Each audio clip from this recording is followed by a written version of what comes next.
My ex-husband gave me the house and took all the debt after cheating on me during his cancer recovery, but now his cancer is back and everyone thinks I should take care of him again in my house. For most of our marriage my husband, 39M, and I, 37F, had a very happy relationship. We had good jobs, decent money, 2 kids and loved each other. Then he got diagnosed with a rare form of cancer and we went through years of painful treatments and recovery together. We moved to a small house to be close to the research center where he underwent treatment. His parents paid half of the down payment on the house, the other half was from our savings and investments.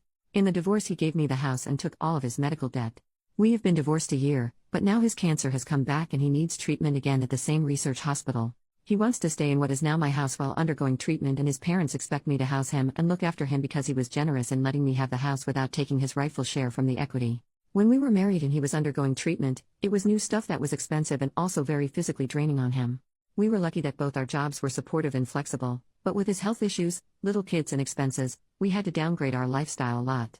That plus the physical changes in his body made him very depressed. Whenever he felt a bit better, he'd go stay in his hometown. It's a small town where most of his family and a lot of his childhood friends live. I was doing all the caretaking of him, while also dealing with insurance complications. I was also managing the kids, the entire household and my full-time job. We had help from friends and neighbors but it was very hard. I wasn't happy about him spending his healthy days away from us, but it was good for his mental health so I didn't feel like I could object. While he was staying there he had reconnected with his high school girlfriend. A couple years ago he admitted to me that he was sleeping with her and I filed for divorce. He had fully recovered from his cancer by then. There are other aspects around the cheating that left me very heartbroken and feeling betrayed. His giving me the house and taking all the debt was an apology of a sort. His parents feel that I owe him for getting the house and should let him stay there for the 2 to 3 months his treatment is at the facility. I do want him to be well, and I don't want my kids to lose a loving father. But I can't deal with having him around me, especially not if I end up being his nurse and caretaker again. I'm still very bitter about how our marriage ended.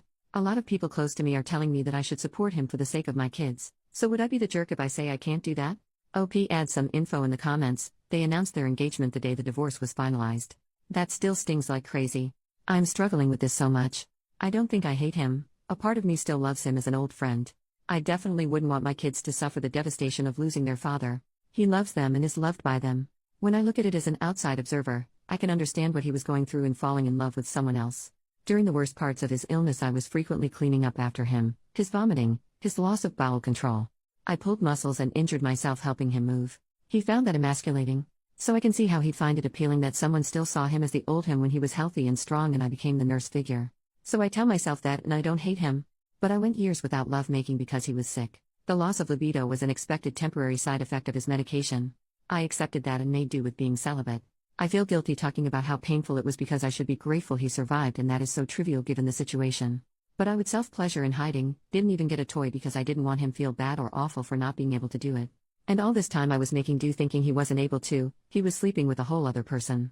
And that disloyalty still makes me cry. Relevant comment, even without the cheating and whatnot, caretaking is a full-time job and it's very taxing emotionally, mentally, and physically. You're not his wife anymore. You have no obligation to do this. OP, the last time I did it out of love, but I can just not do it now. It was very difficult. The big upside to me in getting divorced was not having to deal with that anymore. As difficult as it is to take care of a sick person, dealing with the insurance bureaucracy and keeping track of all the medical contacts and treatment details is a pretty big logistical nightmare. Commenter number 2, the chances of his parents being unaware that their son was sleeping with his high school girlfriend when he came home is 0. OP, oh they knew and supported him. They were always good to me so it wasn't like they wanted to break up my marriage, but they were in whatever makes him happy because he survived cancer. I think he received some side-eye for this from people who knew what we went through. And my ex-in-laws did damage control by making overly gushing social media posts about how the GF always looked out for him and made him laugh when they were kids, and did it again when he was going through a hard time.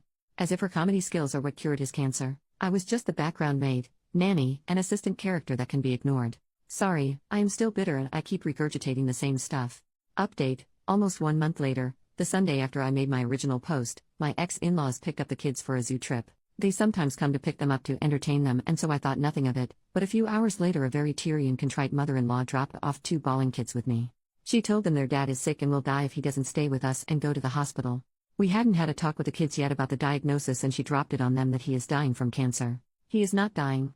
It's a painful treatment but he'll recover. I was so furious I was raging. I called the ex and tore him a new one. He was shocked too and we together exploded at his mom. She broke down and cried begging me to not take away her grandkids from her, as if I trust her after this. My ex and I together talked to the kids, him on video, and assured them that yes he is sick but he'll be fine. He just needs to go to the hospital and they'll make him better like the last time he was sick. The kids settled after that, but my oldest has been at me crying and begging to make Dad come live with us. I promised them I'd talk to Dad and figure out what's the best thing to do. I swallowed a lot of bile to talk to him about why he was doing this. We had a pretty long and detailed discussion. The bottom line is that he's broke. He still has a decent job, but his credit is ruined. He has a lot of debt and he stupidly got the cheapest insurance that barely covers anything. His fiancée is no help either, she's worse off financially. So he needs a place to stay, he can't afford this otherwise. His parents are funding some of his medical payments and are already stretched. He was financially alright when we broke up, so I have no idea what happened in such a short time. Anyway, my ex and his girlfriend moved into my daughter's room. My daughter happily gave it up to her dad and is sharing her little brother's room. Both kids are over the moon happy to have their dad in their home. My daughter keeps checking on him every few minutes to make sure he's still okay. My ex-mother-in-law traumatized my kid and I'll never forgive that woman for this. I let the girlfriend move in with him because I was too angry to care about who came to look after him as long as it wasn't me.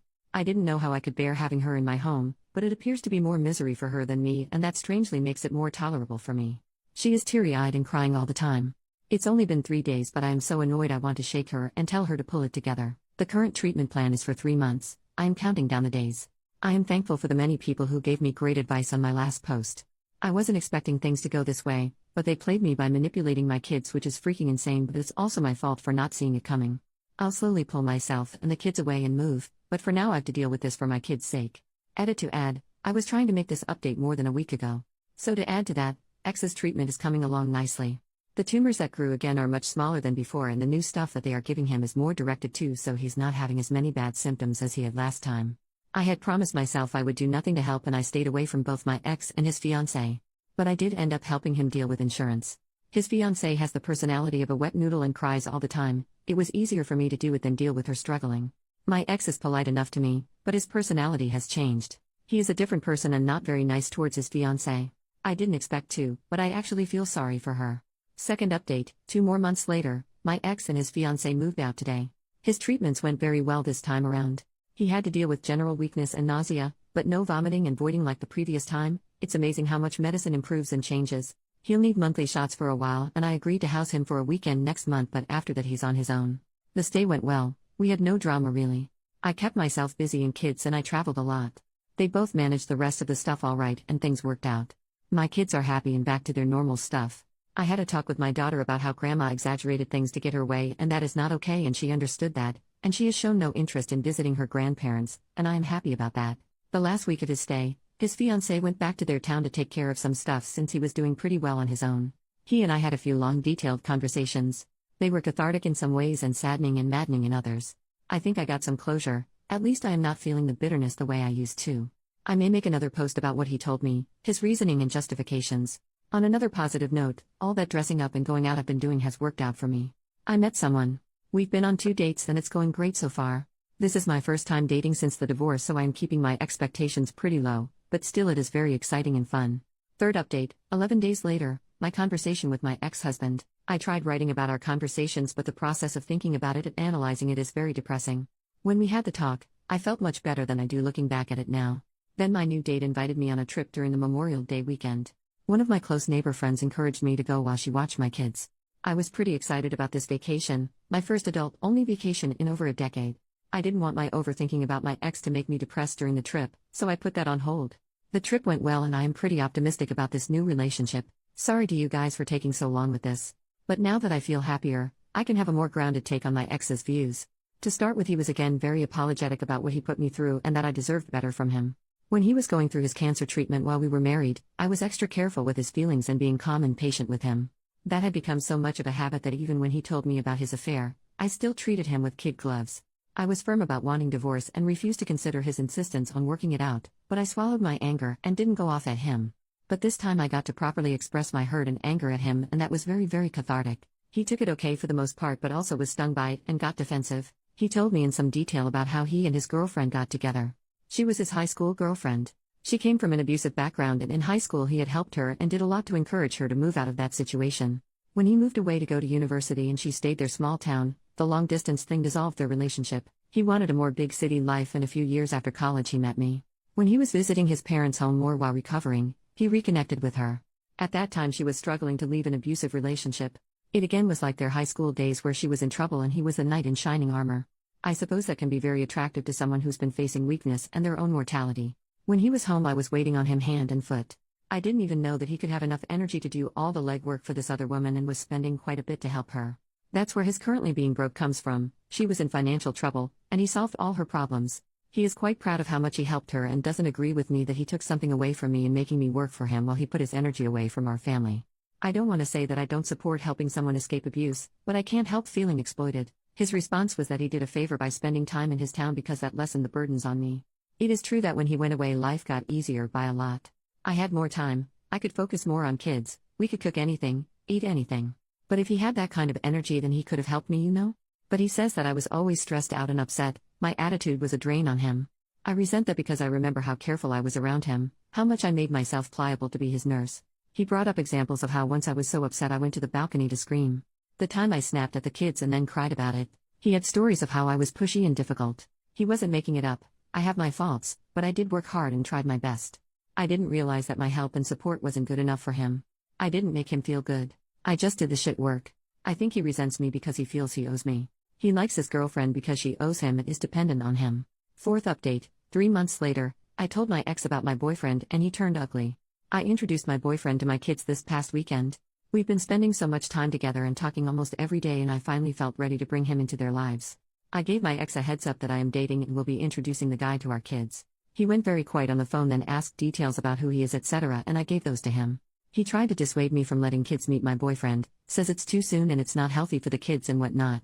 As if I got the choice to make such a call when he got his girlfriend into my kid's life. Anyway, I finished the call annoyed. Last night he calls me back to discuss my boyfriend. Apparently he looked into him. Which is fine by me, there's not much for him to criticize there. So he asks me if I am with my boyfriend for money. To say I was furious is an understatement. My boyfriend is in a lucrative career and he may be a couple tax brackets above me, I don't know for sure, haven't talked finances with him as this is all still so new. But I do pretty well myself and I've supported myself and my kids and even my lousy ex, and this is what he asks me. I retorted that no, I am not with him for his money, I'm with him because my ex-husband dumped me after exploiting me. He got upset at that and says that I have a barbed tongue and people think I am so nice but don't see how verbally abusive I can be. So that's nice. All I've done for him, he has no problem being cruel to me again and again. Fifth update, 5.5 months later, I received a few messages asking for updates, but things have been calm so there are no updates. My current relationship is going well. We are working on building our blended family. My 2 kids and his son get along really well, they are tight together. We have been thinking of buying a house together and selling mine. I am both excited and nervous about doing that. My ex didn't act up after that last argument. He's been more aloof than before, but that's preferable, so I don't care. Things are well on his side too as far as I know. Sixth update, 6 months later, my boyfriend and I bought a new place together. I've sold the house and I am rather relieved to leave that place. I liked having a home, but there were too many bad memories there and the emotional baggage of my ex-in-laws thinking they still have a claim on the place. I will miss my old neighborhood though, I had a lot of supportive friends there. My kids love the new place, it's bigger, with a bigger yard and nicer schools. As we were clearing out the house, I told my ex to pick up a few of his things still left behind. He had a few boxes of pictures and kids' artwork and some small things, and I left them in the garage for him to come pick them up. He came to get them and ended up full on crying over the memories. We didn't talk or interact in any way. I just gave him water and left him alone to calm down. But honestly, I felt such visceral rage at his crying. I thought I was over this and past his past and I am happy with my life now, but at that moment I felt so much anger and it upset me that I am still not fully past what he had done. His relationship with his fiancée has ended and I do feel a bit bad about that. They were supposed to be married in July and that didn't happen. Then I heard from some mutual friends that she has moved back with her abusive ex. They have kids together and there was a lot of pressure from her family to reconcile. And yes, her family is abusive too. My ex had helped her against them when they were first dating and they'd always held that against him. So she stayed with ex while he was digging her out of her financial crisis. Now that she's in the clear, she goes back to the guy who put her in that hole. In a way, my ex, and by extension me, helped some deadbeat out there make a lot of savings.